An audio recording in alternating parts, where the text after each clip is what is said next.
माँ और बेटे का प्यार इज़ापनड़ सर्दी की सुबह थी। फकीराना झूनिपड़ी में शबनम की ठंडी हुआ ने माँ के बूढ़े जिस्म को कांपा दिया।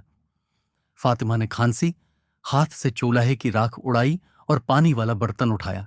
बेटा अली, जो 12 साल का था, चादर में लपटा उठा। अम्मी, आज मैं बाजार जाकर मजदूरी करूंगा, उसने कहा, आंखों में उम्मीद के चिराग रोशन करते हुए। फातिमा ने उसका हाथ थामा। नहीं बेटा, तुम्हारी तालीम जरूरी है। कल तक मैंने कपड़े धोने का काम मिल गया है। लेकिन अली जानता था, मां का जिस्म कमजोर हो चुका था। रातों को वो चुपके से खेतों में लकड़ियां चुनने जाता, मगर मां को खबर नहीं थी। एक दिन अली ने छिपकर एक घर में बर्तन साफ किए। थक कर लौटा तो मां ने दरवाजे पर आंसू हो गए। बहाते देखा। तुमने क्यों ये किया? फातिमा ने गिल्ले लगाते हुए पूछा। अली ने कहा, अम्मी, आपके हाथों ने मुझे पाला है, अब मेरी बारी है।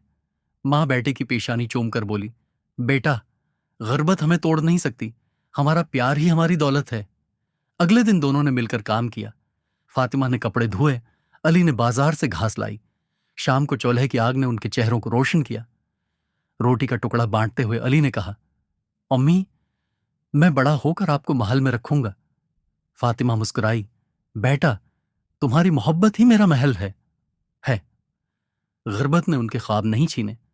मां और बेटे का प्यार उनका सहारा बना रहा। हर मुश्किल में वो एक दूसरे की आंखों में उम्मीद तलाश लेते, क्योंकि जहां मोहब्बत हो वहां है खुदा की रहमत भी होती है। वजाहत: ये कहानी एक गरीब मां बेटे के जज्बे, कुर्बानी और बाहमी प्यार पर मबनी है। इसमें रोजमर्रा की जद्दोजहद के बावजूद उम्मीद और रिश्तों की मजबूती को उजागर किया गया है।